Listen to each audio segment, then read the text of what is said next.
I want to thank you all for joining us this evening for this partnership Forward Thinking program, Together Against Hate. The program is the last speaker series in the Together Against Hate Promoting Unity in Our Community series, organized by the Jewish Community Alliance and First Coast YMCA.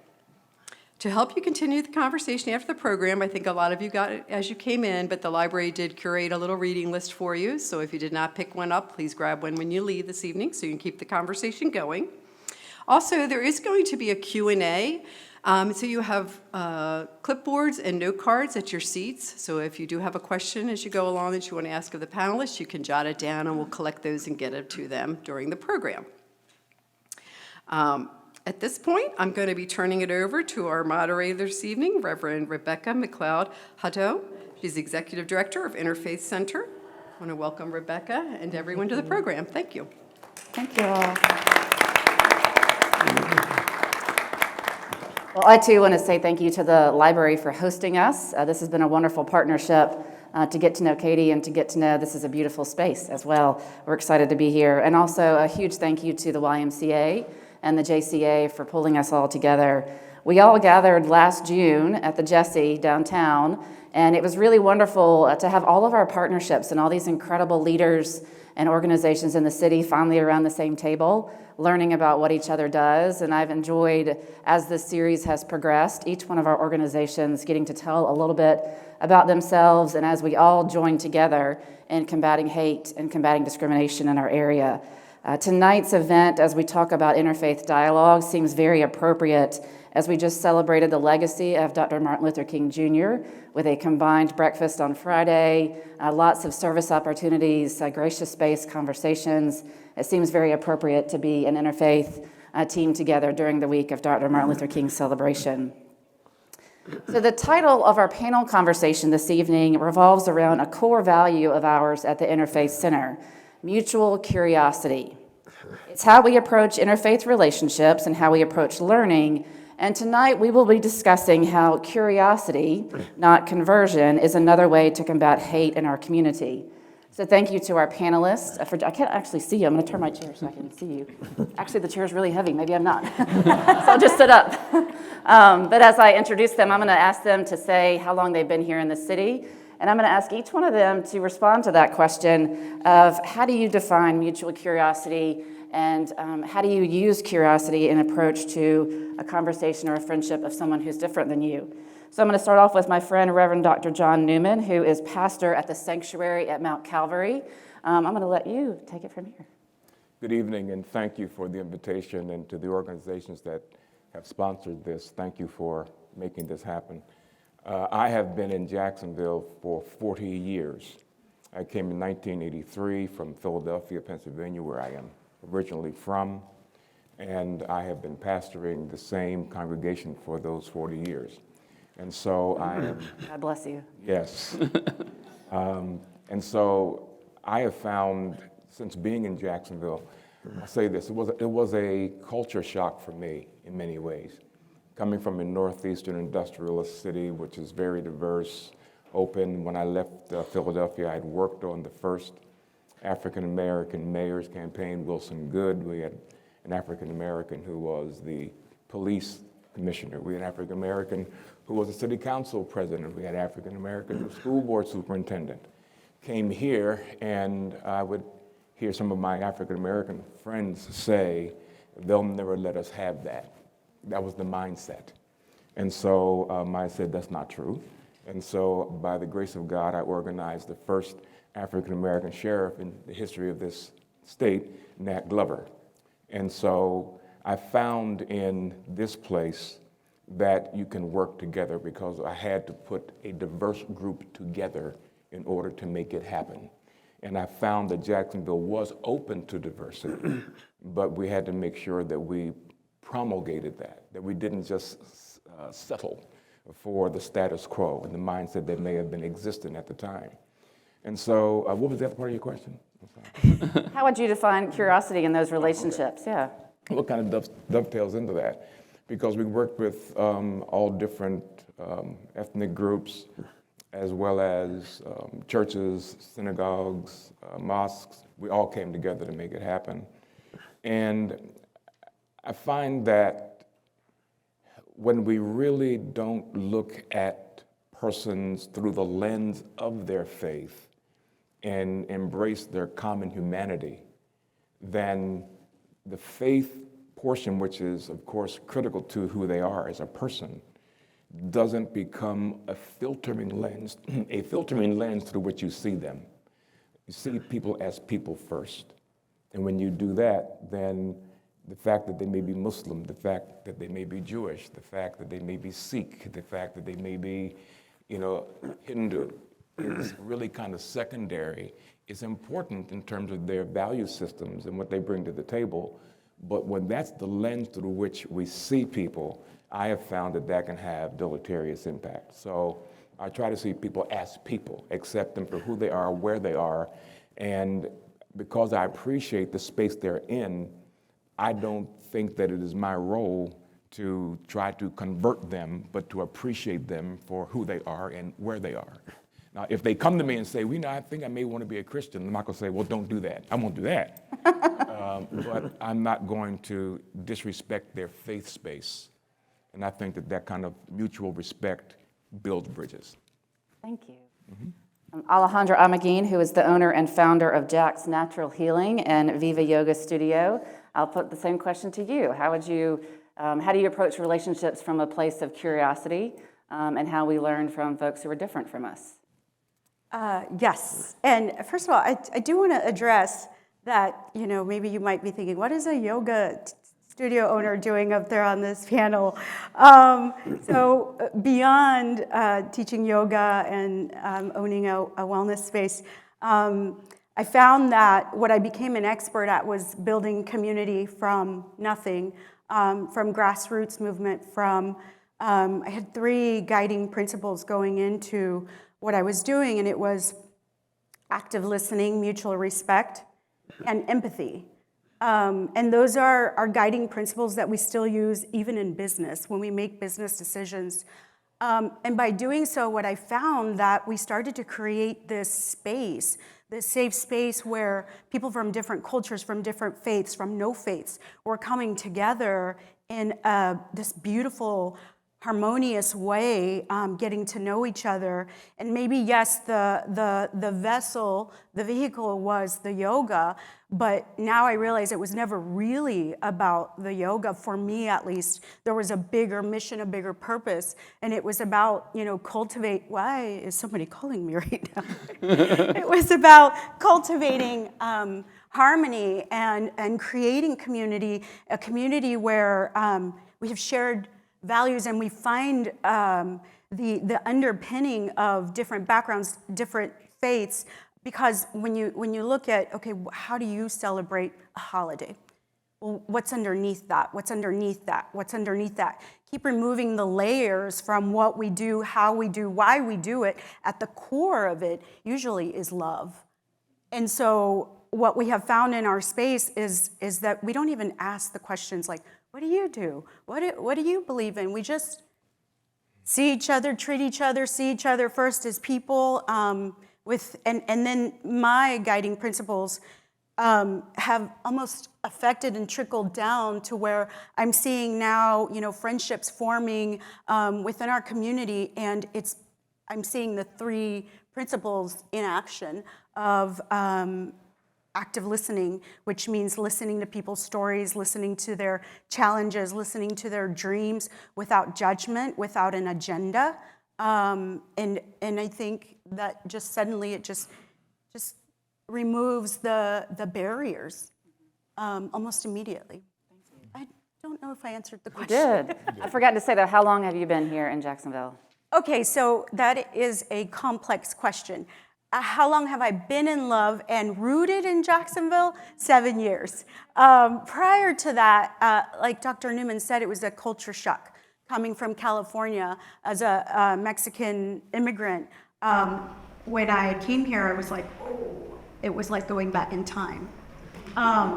So this was back in 2000, and Jacksonville looks very different now. But I've also taken accountability and ownership of making Jacksonville look different. Thank you. and was on Jesse Golzer, known to many of us as Has, cantor at the Jacksonville Jewish Center. How do you define mutual curiosity in your relationships? And tell us, too, how long you've been here. Sure. I've been here roughly 16 years in Jacksonville. Crazy to think about that. But for me, there's piggyback on what you were saying about opportunities, grassroots. There's so many things that this city offers. So I also came from the Northeast, and there was a little bit of a culture shock, but also it's a great big city. You know, the Jumbo Shrimp is sort of the perfect, no offense to the Jaguars, it's the perfect way to describe the city that we live in, because on one end, it seems enormous, there's so many things going on, and yet if you engage, you can really feel part of something, an intimate community. And I think that's, for me, the way the interfaith things that I've been involved in over the last 16 years, all these things, I see the same faces. I see people of all walks of life who have a common interest. It's not because of my faith, but it's because of the commonality of humanity, as we were talking about earlier. Those are the things that have driven the expansion of our HRO, our Human Rights Ordinance in Jacksonville. You spoke about the unity breakfast that we finally had after 8 years. That was the legwork of a community coming together saying this is something we need to have as one Jacksonville. So I think for me it's about engagement, because the more you put in, the more you get out of it.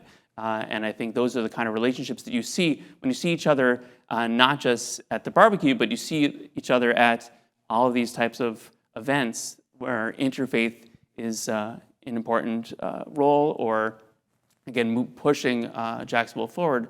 Those are the kinds of things that also you see a deeper side of someone. It's not just the water cooler talk, it's that person has the same values as I do. We care about each human life in Jacksonville. We care about healthcare. We care about interfaith concerns. We care about hate in the city. And so when I see the same faces at those events, it makes me feel good to know that we have that common purpose.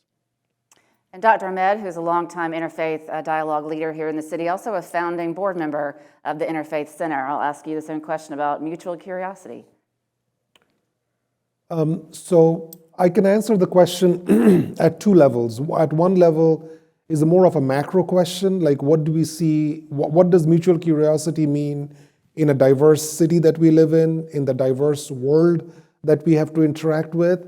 And the macro question is, almost all our major problems, whether as a city or as a country or as a globe, cannot be solved without having understanding of each other. Whether it's climate change in a global context, whether in the local context it is about crime or economic opportunity, none of these things can be solved by any one group by themselves. No one party can solve it, no one ethnic group, no one religious group can solve these problems. So we have to understand each other, we have to work with each other. So that's the macro level. At the micro level, at the more personal level, it just makes life so much better. You know, I was once asked the question about conversion. I was at a TV program and somebody asked me the question about conversion, like, would you want everybody to be a Muslim like you? And I said, hell no. You know, world would be so much more boring. You know, and the same thing, if you think about it at a personal level, would you want everybody to be like you yourself? It would be a terribly boring world to look at your face all day. So what makes life meaningful is when we have those interactions with people who are different from us, and we can engage them in a conversation, learn them about their life experiences, what informs them, what makes them tick, and together then we can work to solve the bigger problems. So to me, mutual curiosity is at the core of any functioning society. When mutual curiosity breaks down, then a functioning society breaks down.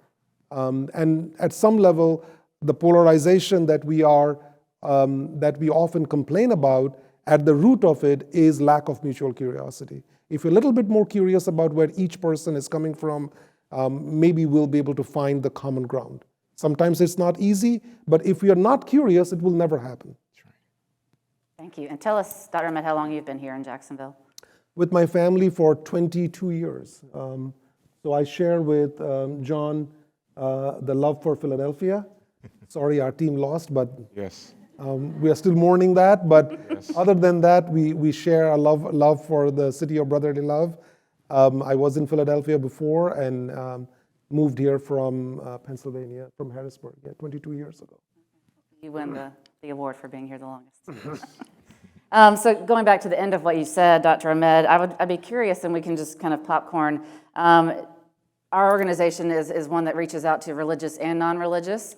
And so, but I would be curious if you would describe a significant encounter you've had with someone from another faith tradition, and maybe even what you might have learned from someone from another faith tradition or no faith tradition, as we reflect on our relationships. Well, one of the most interesting things that I think we do, that I have engaged in this city, is the Ramadan program that we do at Jesse's Jewish Center. It is a Ramadan, it was started as a Shabbat Ramadan Iftar program, and it has then, for the last 7-8 years, it's a unique programming where an Islamic event is held inside a Jewish prayer space, hosted by the Jewish Center.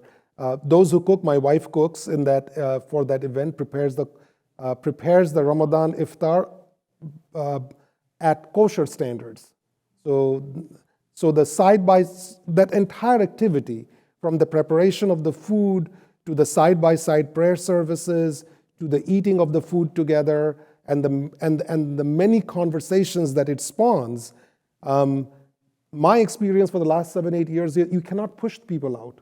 People stay well beyond the end time of the program because they're so engrossed in learning from each other. That has been the most informative and personally fulfilling activity that I've engaged in. So this year we hope to do it again. I have been asked several times, given the events in the Middle East, would you continue to do the program? And the answer is now more than ever. If we can't talk to each other during periods of conflict, then we will never be able to resolve conflict. So hopefully we'll do it even bigger and better this year. This year on March 14th. Watch for more information. Anyone else want to describe an encounter with someone you've had from a different tradition and what you've learned from that encounter, or what has changed? Sure, I'll go. I've had the privilege of being a part of the FBI, Jacksonville FBI's multicultural engagement team for, I guess now, maybe 4 or 5 years. And we meet several times a year. And when we do, all of us around the table represent different faith spaces. And I've found that engaging in those meetings, I learned so much about other faiths. I've been able to incorporate that even in my travels. One of the things that I learned, for instance, about the Sikh community, that the Sikh community has a reputation of being protectors. And so I was somewhere with my wife one day, and I said, if anything breaks out while we're on this L, you see the Sikh brother over there? I said, let's make sure we get close to him. But that's just one example, and unfortunately, because what I have found in Jacksonville, and it is getting better, is that probably the most terrible combination is being highly opinionated but terribly underinformed. Mm-hmm. That people couldn't differentiate after 9/11, for instance, between Muslims and Sikhs, and they were just beat up on the street or anywhere they may be because they were assumed to be Muslim. And so that ignorance is what we have to eviscerate. And so coming together as we do in the committee and the work we do, when we talk about the threats and everything else going on in our community, it also includes LGBTQIA, it just gives a sensitivity. And I'll just share one more experience that, and I've had several. I mean, I have just said I've preached there. I've had pulpit exchanges. Goldie's not here tonight, is she? Is Goldie here? Okay. I don't see her. Well, as you can tell, we still love Goldie. She's from Hot Putty Set. And we've served the community together, serving Thanksgiving meals to those who are hungry or homeless. we've done those kind of things. It's just a blessing in doing it. But one of the most beautiful experiences I had was actually in Istanbul. And I was, believe it or not, with a friend of mine playing golf. I'm an avid golfer. And then we're getting ready to tee off, and the Muslim prayer call begins, and everything stopped. And first of all, I love the Muslim prayer call. And I said to my friend, and he was also a pastor than myself, I said, you know what? The beauty of this is that no matter how busy you get during your week or during your day, you take out time 5 times a day to say, God, if it wasn't for you, I wouldn't even have a life or breath. That just blows me away. To me, it's a wonderful and beautiful thing. And also, and then I'll be done, I don't want to be too verbose, but when I was in Istanbul, out of the clear blue sky, some gentlemen, we were walking to the bazaar, and a gentleman stopped us and said, are you Americans? I wonder how they could tell if we were Americans. Are you Americans? We said, yes. And they pulled out a table and chairs and said, bring us some tea. And we sat there for about 2 or 3 hours, just talking about life, about children. And in that moment, I said, man, what is dividing us so much? Because we have so much in common. And it goes back to just love. That's the common denominator. So anyway, those are my experiences. I'd like to answer that one. I see my friend Morgan Roberts back there, and we attended what we thought was just a Balkan food festival. We were like, yeah, let's go to this food festival. It ended up being at the Islamic Center for Bosniaks, and we met the imam that was there, and that was my first time ever in a mosque. And so I had these preconceived notions of Islam faith and mosques, and I thought it was like so rude that they made the women sit in the back, and and the men were in the front, and so sexist. Until we took the time to walk through the mosque with the imam, and he explained, men are in the front and the women are in the back to protect their modesty. And when we're in prayer, we really want to get present in prayer, so we want to eliminate distractions. And when he said that, it was immediately, there was common ground of a safe space. And, as a woman who has experienced, trauma, immediately there was this common ground, and I was like, oh, safe space. I know about safe space. I practice that. Oh, you do too. Suddenly, there was this spark, this moment where we were the same. And that barrier and that divide was removed. And I thought it was so beautiful that the protection of the modesty of the women, and how he explained, why the women sit in the back. It was so profound and beautiful, and I was like, wow. But I was ignorant to that. And so my ignorance was dispelled just from the opportunity and the curiosity of attending this event. And I looked around, and so, most of the participants were from Bosnia, Croatia, and my friend Morgan and I stood out. And even though we stood out, we were treated just like family, like everybody else. And we had more food at the table than we could have eaten in a week probably, but just the love and the acceptance. And I thought, why don't we do this more often? I'm going to guess Fatima made you go to the front of the line too when you were doing food. Yeah, that's a wonderful community. Yeah. So one general piece and one quick story. So I wear a kippah, a yarmulke on my head, and other than maybe wearing a hat to a football game or something like that, I wear my kippah wherever I go. My practice might be different, and I could explain that in more detail at a later point. If I was living in a more thickly Jewish community, there's a principle called marat ayin in Hebrew. That's why I may not wear that there. I wear it here because of the curiosity of the people that I come in contact with. When I was leaving the MLK breakfast, someone saw my kippah. He goes, salam. And I said, shalom. And we started talking. He was asking about, he thought I knew everything about all the tunnels that were taking place in New York. And I said, I don't know all the details. But even going to the store the other day, someone saw my kippah and started asking about had some Jewish questions, asking about Passover. So it opens up this whole thing and this whole conversation in a very curious way. Not a hey, what do you think about that? But it's a much more open conversation. And so I use it sort of as a ambassador model of I'm wearing this kippah, knowing what it means in terms of the remembrance of God being above me and all around me, but also the recognition that it's a responsibility to be informed myself so that when people do come and ask me questions, I can share that. A side note about just a specific moment, Matt Harley, who's in the back, involved with OneJax, he and I were on a 3.5-hour trip to Tallahassee some years ago with some friends, a Universalist Unitarian minister, and another friend who works for Faith in Public Life. And we were going to talk and speak with representatives in Tallahassee.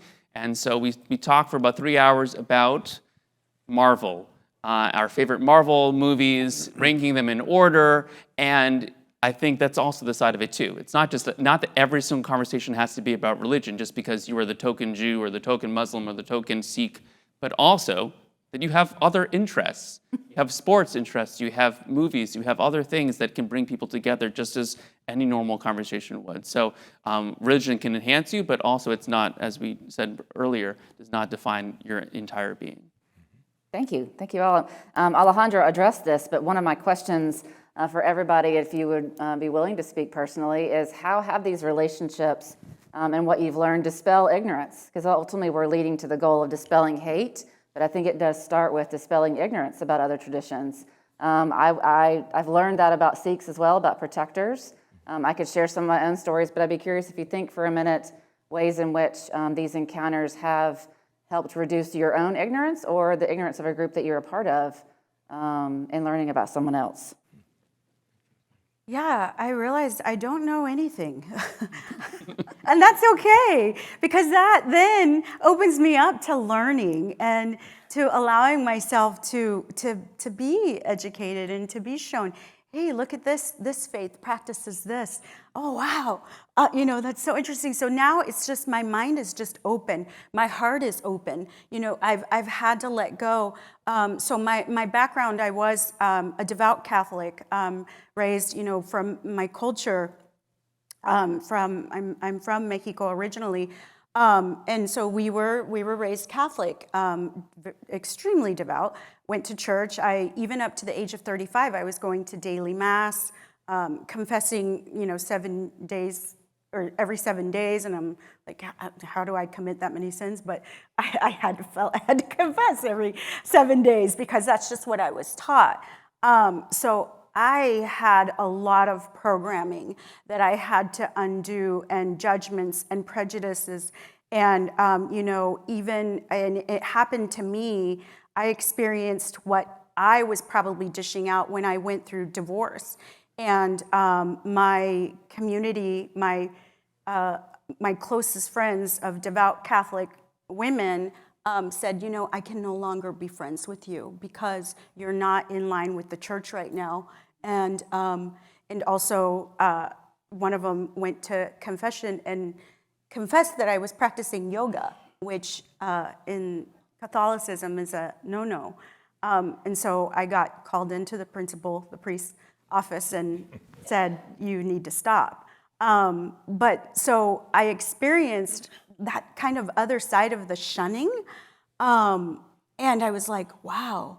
And it just, all I learned about myself is I'm a judgmental person, and this is not who I want to be. It wasn't about, changing or converting anybody, and you should accept me for, for my divorce, and I wasn't fighting for my friendships. It was just like, wow, I've been this to other people. So, kind of that, it's cliche, but pointing the finger back at me, at yourself, what do you do that's ignorant? What behaviors, how do you speak? Even, culturally too, we have this thing where, I see you, and in Spanish, anybody who's here from Latin America, I would call you el morenito, which means the darker person. But in my culture, that's like, it's such a common thing that I think needs to be uncultured and deprogrammed, because what happens to me is then I take that into my English speaking and English behaviors, and I'm like, oh, I was known as the short chubby one, and that was what I was called, the chubby one, the short chubby one. And so I have to dispel that's ignorant. I have to go against my own culture and my own teachings and my own programs and deprogram that. And so I've done such a good job of speaking out against it that my own kids, so the other day I said something and I was like, oh, the chubby one? And my daughter goes, Mom! And I was like, oh, yes, we don't do that. Yeah. So. Well, and I just want to validate again, I'm thankful you're on the panel, because your practice of meditation and yoga and healing is something every religious tradition could benefit from. And so the event that we had at Viva Yoga back in, I guess it was in December a year ago, was the most Zen event I think I've felt, just because of the space. And so you have so much to contribute. I don't want you to overlook that. Yes. Anyone else willing to share? I mean, I have grown up in multi-religious societies all my life. I was born and raised in India. I went to a Catholic school, recited the Lord's Prayer every morning. And my fellow classmates were mostly Hindus. And then when I came here, I had good understanding of Christianity, having grown up, at least the Catholic version of Christianity, having gone through Catholic school for 13 years. But encountering the Jewish community personally as a friend, not in reading about it in a book or visiting a synagogue, which there were plenty of opportunities to do that in India, but it happened only over here. I had Jewish classmates, Jewish teachers, and that encounter began a curious journey of mutual curiosity. So there were two incidents that I always get a chuckle out of. My dissertation advisor, when I was doing my doctoral dissertation, was Jewish. And we rarely talked about religion. But there was always one occasion he particularly paid attention to my religious practices. It was on Friday afternoons, because we would get together on Fridays for him to review my dissertation work, the output for the whole week. And he would review it, and he was notorious for his red pen, circling almost every other word I wrote on the page and asking me to change it. But at 1 o'clock, he would look at his clock and say, it's time for you to go and pray. And finish your prayer and then come back. And I never asked him for it. I never asked dispensation. If he needed to stay beyond 1 o'clock, I would miss my prayer time. But he always reminded me that it's time for you to pray. And so that kind of stayed with me. That little interaction that I don't think he was personally very practicing of his faith, but he was mindful of somebody else's practices. That's the kind of learning and kind of value that stayed with me. So anytime somebody of a different faith tradition is in my space, I'm very mindful of their practices. What would offend them, what would not, where I need to be more accommodating of that. But the second example I want to give is the thing that moved me the most when I was in Jerusalem. And the first Shabbat, when the whole city shut down. To me, it was a unique experience. Now, the next weekend I was in Tel Aviv, and then to tell you, it was a different experience in Tel Aviv. But in Jerusalem, it was literally the whole city had shut down, and the whole experience of Shabbat, having everybody observe it and practice it, and the calmness and the stillness of that practice was indeed a very memorable time for me. Anyone else want to talk about? Because I think, again, as we build up to how these relationships and this learning can help combat hate in our city, in our area, I'd be curious if you'd answer the question of how do you build relationships of trust with someone. It is a very delicate thing. It's one thing to talk, I mean, it is wonderful to talk about Marvel. My husband would love to do that as well as my kids. But when you come to talking about the more difficult things, what are some aspects of those relationships, interfaith and religious diversity relationships, that really can help build trust? I would add that eating together is one of the most important. One of the reasons we do the Ramadan iftar meal that we do is it is hard to, I've done it once now, it's hard to break up those tables at the end. Eating together is one aspect and ways to build trust. I'd be curious if you guys would add anything else. I'll Yeah.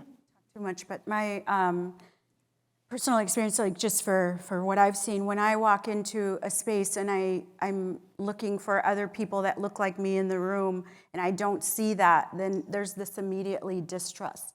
Like, why is there not more diversity? Why is there not more representation? Like, what is your, like, what is your perspective, your frame of mind? What are your priorities? What are your values? And so just for me in my business and our community that we have built, I had to establish trust by diversifying our teaching team, diversifying our offerings. We are not the typical yoga studio. When you walk in, you see people, 78% of our members are people of color who have never taken one yoga class before or even considered it. But because this space now suddenly is so different, there's the trust. We're not the other person in the room. And I think the same thing can be said about faith. I think that's so beautiful that Ramadan is celebrated inside the Jewish Center. I trust them now because they're open. They're leading from an open heart, from an open mind, with open perspectives. So I would trust them because they would probably see me as a Latina woman for who I am and not try to convert me, because I see that in their action, in their practice, they are sharing in each other's humanity. Thank you. So, Well, I'll try to answer it this way. I think you build trust by, once again, having a baseline of mutuality of respect. I think that's the baseline. That's where it begins, and I think it's the sine qua non. Without having that, then you have these filters through which you see people. I've said it before, and the way you dispel that, or the way you actually build trust, is dispelling ignorance.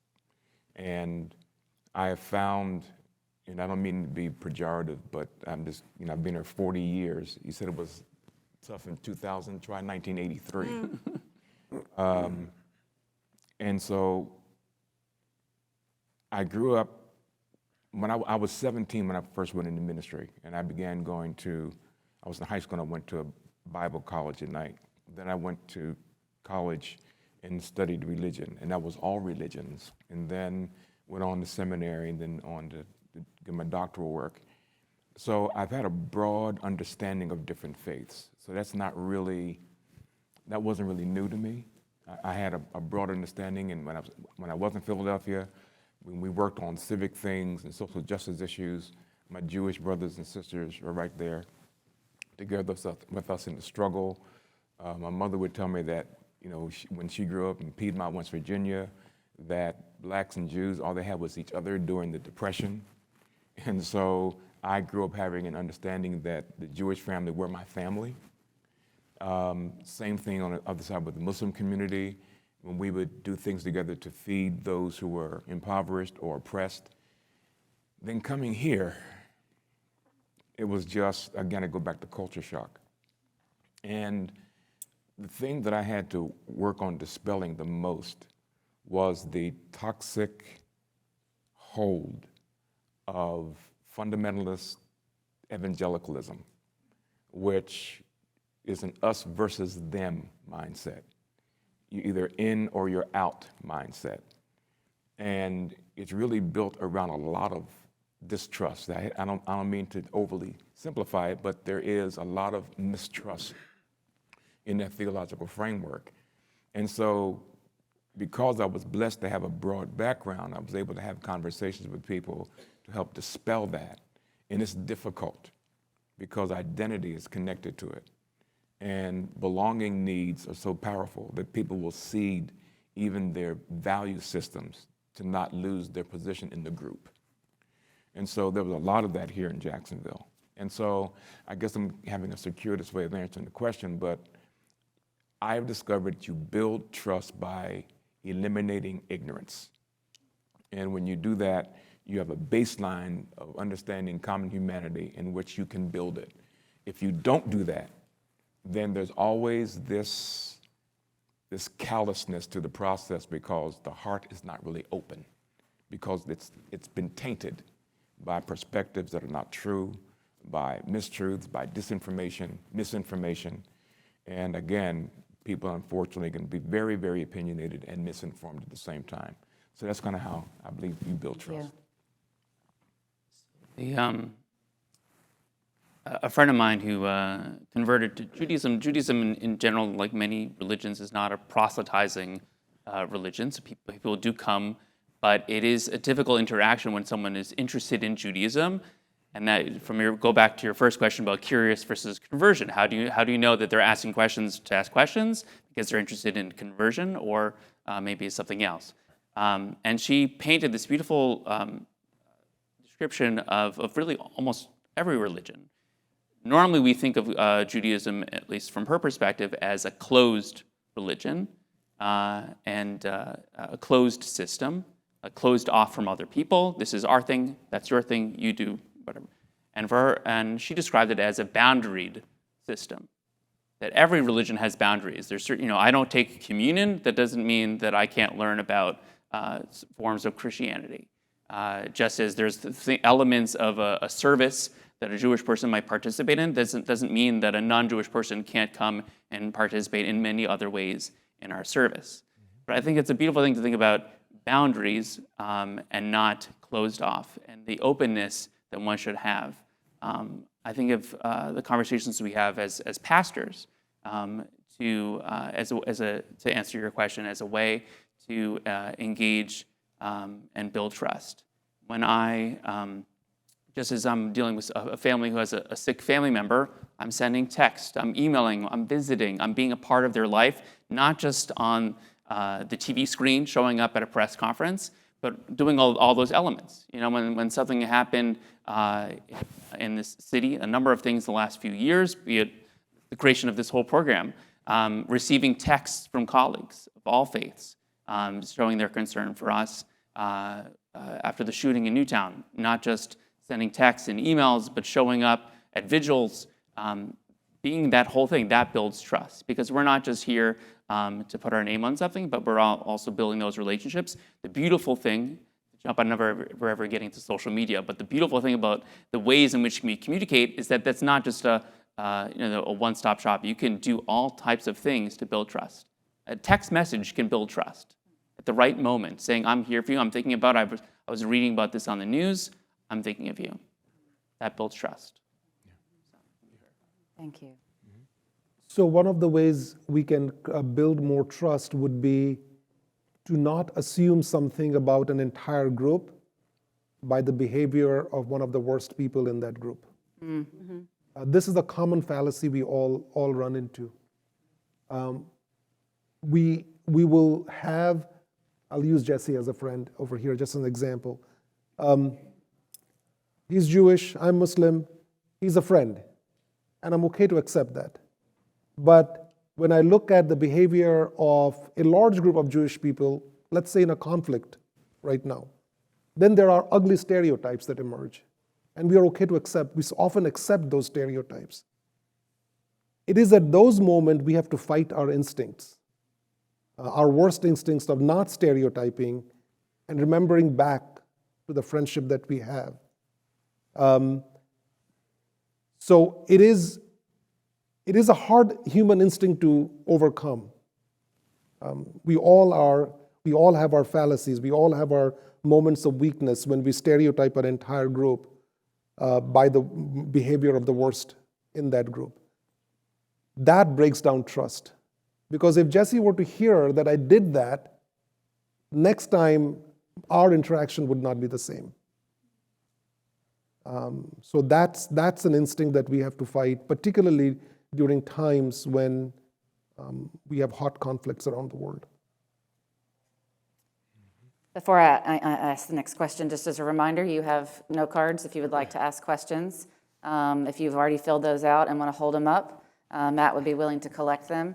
But as we move into this next question, the reason that this program came together was because of a desire from Eric from the YMCA and Adam from the JCA to really bring groups together because of the anti-Semitic images we were seeing in our city. They had no idea that the world would change as it has in this time, and we're seeing not only anti-Semitism, but the rise in Islamophobia. And I think many of our groups that have partnered in this work have talked about discrimination against various groups and how we can come together to combat that. So that is my next question. You've kind of already answered this in some ways, but along with building trust, how do relationships like this help us to be advocates for those facing discrimination? It doesn't just, we had a beautiful prayer vigil led by OneJax after the images appeared, but there's more and more work to be done. And so how do we engage in the work together to combat the rise of hate against various groups? I think there are two aspects of it. I think there is an internal or endogenous and exogenous aspect to it. We have to remember that, I keep going back to this baseline of common humanity, that when something happens to our Jewish family or our Muslim family or LGBTQ family, it has to be as if it has also happened to me. It can't be, well, that's them. That's their problem. That's their fight. Because if I don't stand with them when they're being persecuted, who's going to stand with me? So that's the first thing. We have to stand with each other. Because when I was in the midst of a kind of a heated conversation with someone who disagreed with me, and I asked, what's the color of pain? What is the color of sorrow? What is the ethnic identification of grief? It's all a part of the human condition. So when we embrace our common humanity, then we're able to come alongside of persons when their community is attacked and feel it viscerally as if it's happening to me, because they are an extension of my human family. The second thing I think is critical is that we have to be able to confront those in our community who have the sickness of prejudice and hatred. And not, even if it's our closest friends, we have to confront that. We can't just say, oh, you're crazy, you know, that's silly, and go on. We have to actually confront it. Because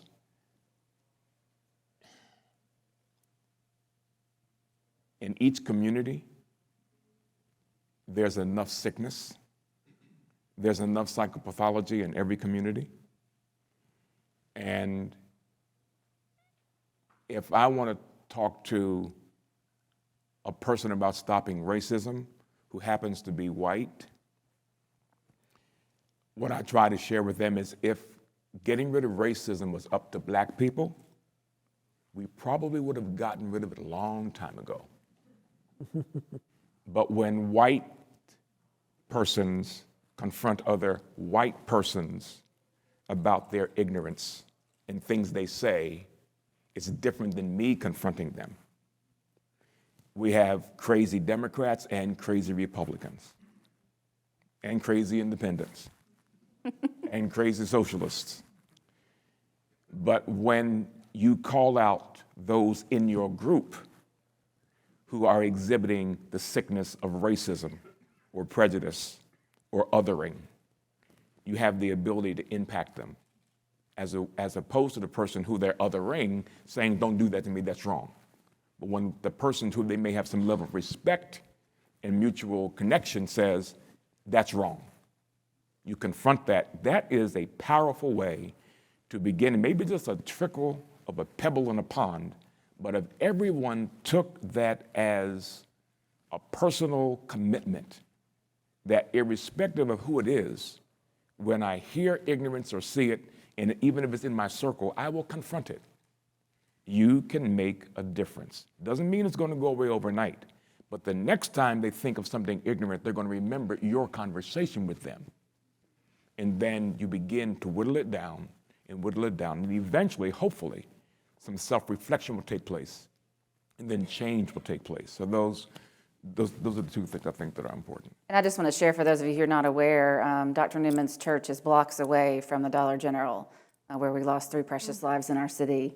And so I thank him for his leadership with that question in particular, but facing hate so close to your community.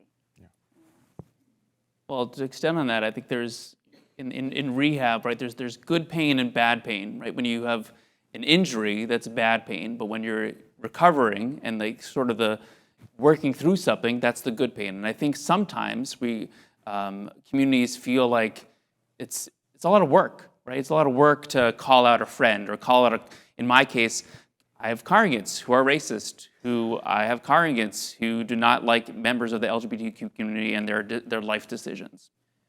Do I call out them every day? No, I'd like to be employed, but that doesn't mean we're not going to have a Pride Shabbat. That doesn't mean that we're not going to invite speakers and show as a community that we are doing that. Can I do more? Yes, and I should do more. And I think that for me, it's the mentality of it's going to be hard. It's going to be hurt, but it's good hurt.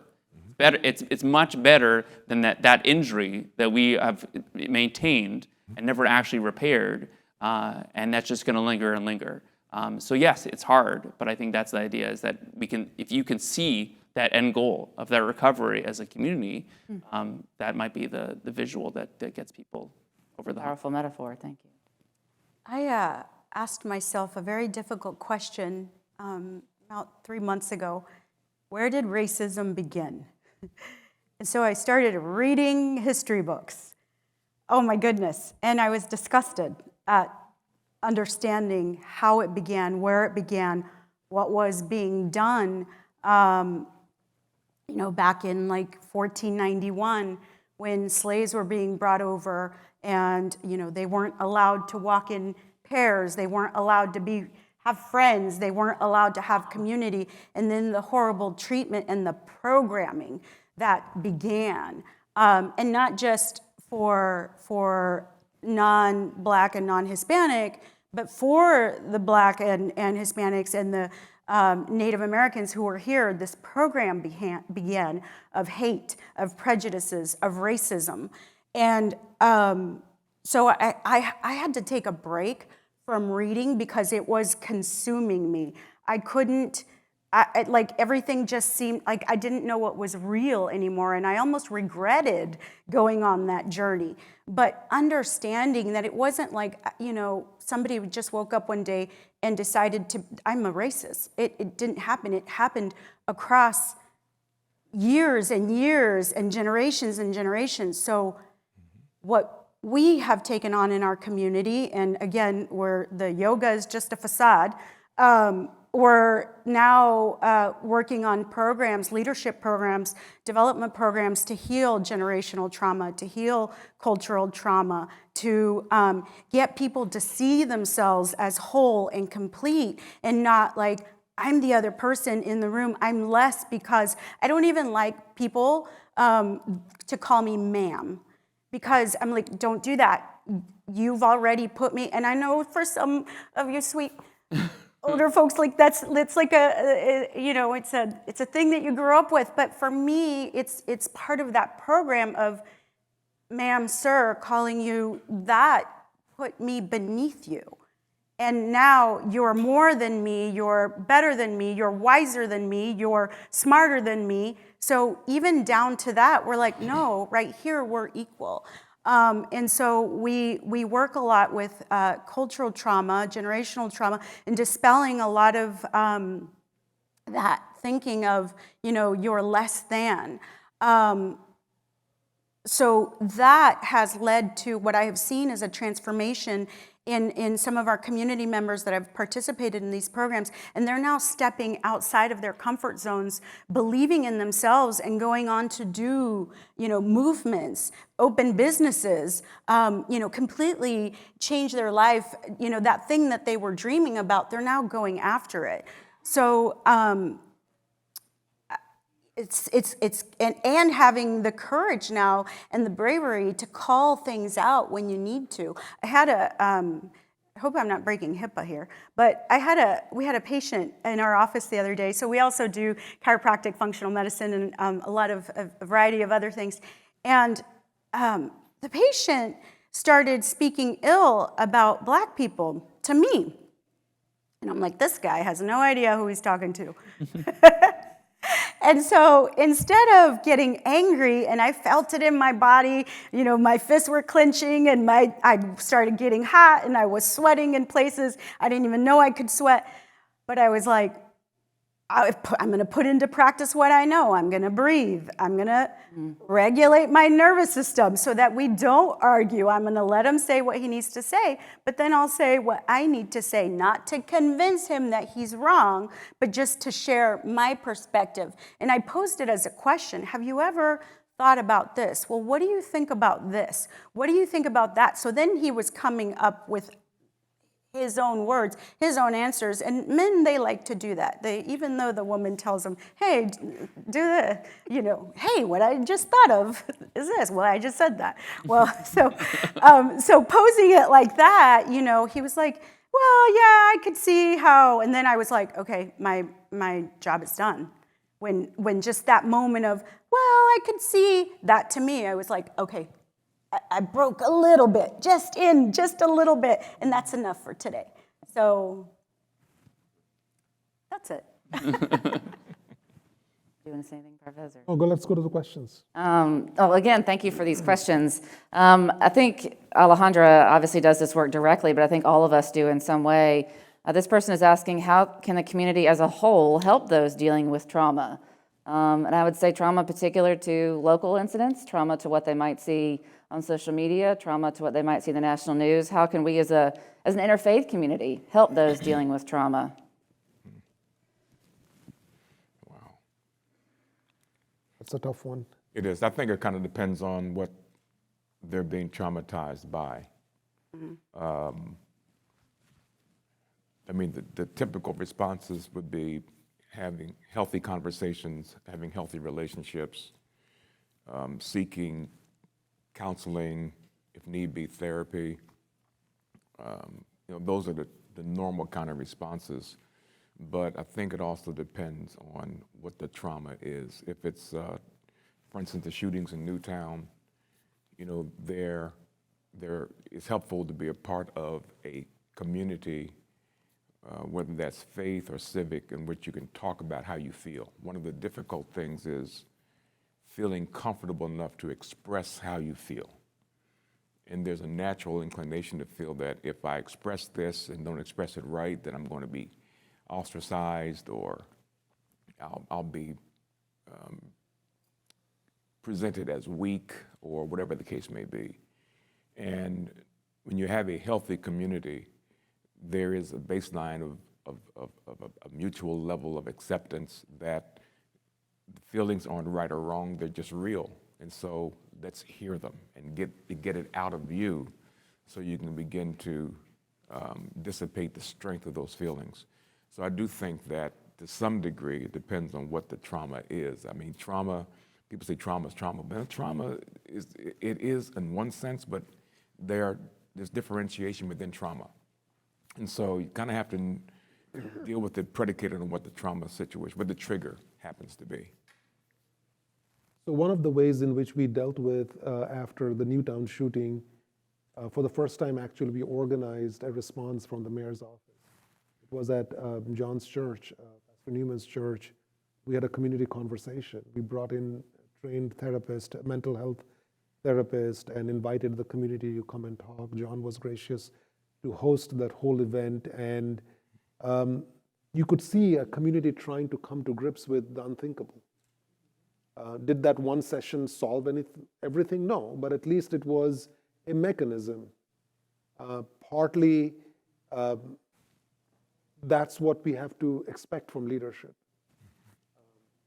That, at least I can tell you from the mayor's office perspective, we know we are preparing for the next tragedy. We obviously, none of us know where or when it will happen, but we know it will probably happen within our term. And hopefully we can serve the community better. But so that's one level, one mechanism by which we can deal with trauma of that magnitude. Hopefully that is never repeated again. But then there is individual trauma or trauma that what people see on social media. That's the harder one to deal with. Because you do not know what somebody else is seeing. You don't have their social media feed. Every social media feed is curated to your own particular taste. And that one, I do not have the expertise to opine on that one. But I do feel encounters like these are a mechanism.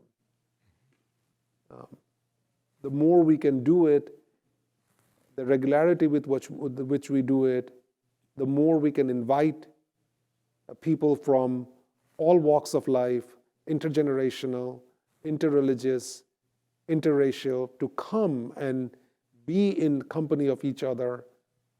And we model that in our own behavior in whichever positions of leadership we occupy, political, social, religious, or otherwise. I think we can help a community deal with it. Does not guarantee success, but that's something that we control ourselves, how we model our behavior during situations that are difficult. Answer. So the question was, how do we help community that's dealing with? Those dealing with the trauma of abuse, neglect, confinement, I mean, all the things that that go along with some of these encounters. So we're very unique in that people don't really come to our space to learn how to do a backbend. They don't really come to our space to learn how to, get into this twisty pretzel. I find that they come to our space because they're just looking for a sense of belonging. And what I have found, at first I wanted to love everybody so much that I was going to fix them, and I was going to make it better, and I was going to give them cookies, and I was going to give them water, and I was going to love on them so much and hug them, and they were going to start crying, and I was going to tell them, don't cry, everything's going to be better.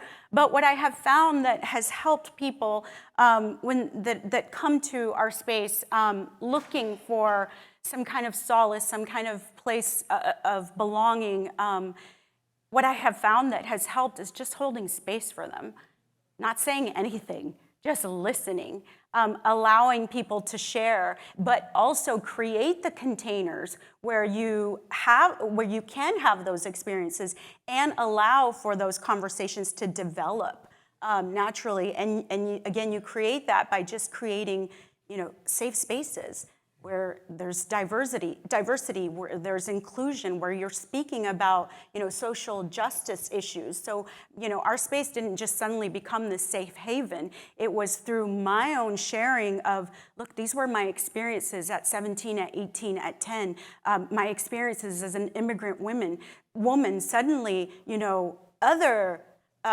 Hispanic women who, happened to be immigrants were then coming to me because she's speaking about that thing that I can't speak about in my spaces. Let me go over there. Oh, she's speaking about sexual abuse. She's speaking about domestic violence. She's speaking about, let me go over there. So it was my vulnerability, my openness, my willingness to share of myself. It wasn't easy, and I was always worried about how it was going to be perceived, but I knew that was my mission in life, was to create impact in communities, to create a pathway for women who had gone through the same experiences as me, people of color who had experienced racism, sexism, whatever, in my example of healing, and then going from this timid, shy woman who felt she had no sense of purpose, no belonging, no community, now leading a community. If she did it, then so can I. So that's, I think, how you help people with trauma, is by healing your own stuff, speaking about it, sharing about it, and then creating containers, safe spaces for those conversations to happen. And I just piggyback on the diversity of those spaces, right? So just like there's a diversity in the types of trauma, there's a diversity in how people respond to trauma and what their needs might be. So, for example, I serve on the board of iCare, which is an interfaith coalition. We do research on community problems within our community, whether it's crime or flooding or mental health, and then we do research, and then we hold our city officials accountable, asking them for specific asks that we've researched. And what I find is that sometimes doing something like research, for example, having a solution, having an action point, is therapy for people. There are others who, when we have our gatherings, they share their own personal story, and the personal story is therapy for people. And so I think whatever windows we offer, we have to have a variety of those spaces, not just a public forum, a community conversation, but smaller gatherings, and then also action points. Because there are people who, the way that they deal with trauma is they jump right in and they say, I'm gonna help. I'm gonna be serving food. I'm gonna be serving on a committee, whatever it is. But I think to have that diversity of opinion, but also the diversity of action points is important. And I think, too, and to say this as clergy, to know what the mental health resources are in our community, to point folks to those resources. We were talking about this event that we're having March 14th, and thankfully we have a chaplain on our board, and she said, what if someone is triggered by something that speakers might say? Can we make sure there are mental health resources there? But knowing what those resources are in our city. I'm not going to end on this question, but it is a very timely question, and I'm not going to name any particular candidate, but we as a board have discussed, since we decided to move our awards dinner to this fall, how tough this next year is as an election cycle. And how do we keep this kind of dialogue, this kind of integration of diversity front and center, as opposed to the polarization that's going to be portrayed to us as front and center. So my wise friends, what is your wisdom as we head into this election year? Turn off your social media. Get off your social media. Yeah, I mean, remember the personal interactions and friendships and encounters you have, they are more valuable and they inform your opinions much better than anything that comes on your social media feed. Sometimes social media can be a good source of information, but I think it's a terrible source for opinion making because you'd never get full picture of anything from social media. But interaction with other people who are different than you, that can be much more informative and can help us arrive at opinions much better. Not a good answer, but it's an answer. No, it's an answer. If for some reason you can't stay off social media, I'll say there was a wonderful program during the pandemic called Some Good News by John Krasinski. He sold it out and then he stopped doing it because he sold the rights to it. But it was all good things that are happening in the world. And I think not that we can change every TV contract and how many hours they have to do a press coverage of the election cycle, but to create more of these kinds of things so that they get the press and working with press releases and working with other organizations so that this fills our feed as much as possible, then we can change the algorithm even just a little bit. I'm currently banned on Instagram. So social media for me, and I don't even know what I said, but somebody reported one of my comments, so I'm on probation right now till the 23rd of January. But I think for this next election year, I really have to examine who I am. What do I believe in and why? And I wish, how do we make that happen across the board for everybody, right? Like, I can do that for myself, and maybe it's in my own example that others will do the same, and maybe, again, speaking about it. But, just a self-examination before we go out and, speak and say the things and create enemies and then, put up the barriers where we had just taken them down. I don't know. That's my plan for myself, and to also be more active and pay attention and go to the town halls. Go listen to somebody speak. Watch what are they voting on? What really are they voting on? Where are they putting their time, their energy? What circles are they moving around? Are they diversifying? Their team, their group. I think we really have to have our eyes open and our hearts open in this coming election year. I'll answer it this way. You've got to watch the triggering of your amygdala, the part of your brain that handles emotions that get easily triggered by social media, by conversations with friends. And the way you can begin to protect yourself is recognize that politics is the art of fear-mongering. And there are focus groups, there are basically psychological ops on what will trigger you to be afraid, which will then drive you to the polls. Don't let that game be played. And the way you don't let that game be played is by you not having confirmation or information bias. And that you'll recognize that when you do a little homework and not just read, well, this is what I agree with, but go to credible sources, find those sources, and there are some credible sources out there. If you want to read about what's happening with finances in the country, The Economist is a great magazine. Wall Street Journal is an excellent newspaper. It may be conservative, but they call it right down the line. You've got to do a little homework to protect yourself. Otherwise, you will be manipulated. People will take. I once told my church, if you tell the truth in order to deceive, then it has become a lie. And when people talk about the Can I say that border, again? when you tell the truth to deceive, it has become a lie. And when you talk about the border, and the border being porous, and that drugs are coming through the border, that is true. But when you also recognize that the overwhelming majority of the fentanyl that comes into the country does not come through the southern border, it comes through ports of entry. So when a person knows that's the case, but don't mention about ports of entry, they have spoken the truth, but they've lied to you. So you've got to do your homework so you're not manipulated by fear. There has been for some years in this country a fear that America is getting browner. There is a fear of being replaced. That is now no longer whispered in secret. That's out in the open.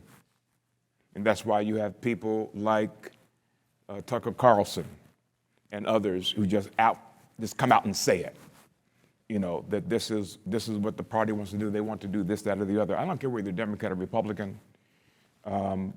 But if you do your homework and make sure you get good information, not just from one source that agrees with you, but if you challenge yourself to read opinions from credible sources that may disagree with you so you can actually come up with an informed opinion, then you can make a better voting decision. How much does democracy mean to you? How much does a woman having an ectopic pregnancy, having health care, how much does that mean to you? Or because she found out in the 7th week and not the 5th or 6th week, she's not going to be able to have health care. How important is that to you? How important is the border to you?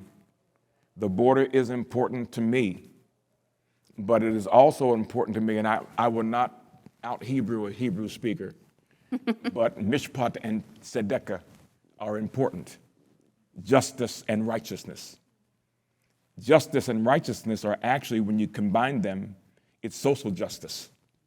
And it is, how do you treat the poor? How do you treat the immigrant? How do you treat those who are hungry? How do you treat the person who is unable to fend for themselves? The orphan, the widow. That's all over the Nevi'im. So my point is, you can have a perspective, but let it be informed, so that you don't cede your values to fear, because that's what the game is going to be from now until Election Day. It's going to be about making you afraid and making somebody else the enemy and being afraid of them. So you've got to decide what's important to you. How important is it to you that we have a country where we believe that democracy does not just need to be protected at our shores, but does it matter that there are countries beyond our shores that are being overrun by a dictator who has already said he wants to take over the rest of Western Europe? How important is that? Or is it about, well, we need to spend money here because we're spending too much money over there? Really? You have no idea the kind of money you're going to spend if you don't stop this idiot over there. You have no idea. Billions. And not only that, he moves into Poland. Now our troops have to get involved because of Article 5. How much does that mean to you? Pastor has found himself a pulpit. Okay, I'm sorry. So you just decide where your values are, how important your values are, and don't get manipulated by people triggering your amygdala, and you'll do yourself a great favor. I'm done. Thank you. Thank you. Amen. I can't, are the logos for our participating organizations on this banner?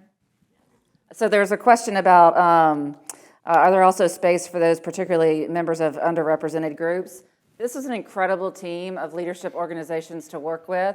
I think I would love to add to, if we've got organizations that are missing on this list who also have a voice in the fight against hate, let's expand this list. But you can look on the back of the t-shirt, you can look up here and see these incredible organizations that do provide space for underrepresented groups. I'll leave this question as our friends are ready to close.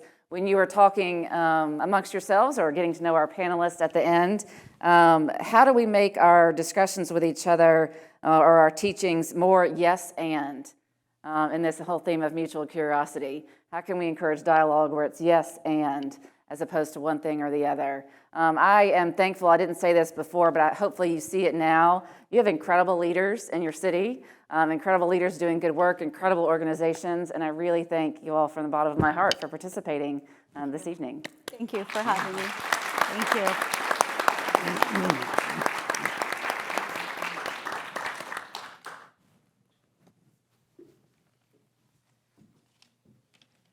Hi, I'm Heather Terrell with the JCA. On behalf of the JCA and the YMCA, thank you for attending this program tonight. Thank you to OneJax and Interfaith Center of Northeast Florida presenting a fantastic discussion, and to Reverend Hutto, thank you for moderating.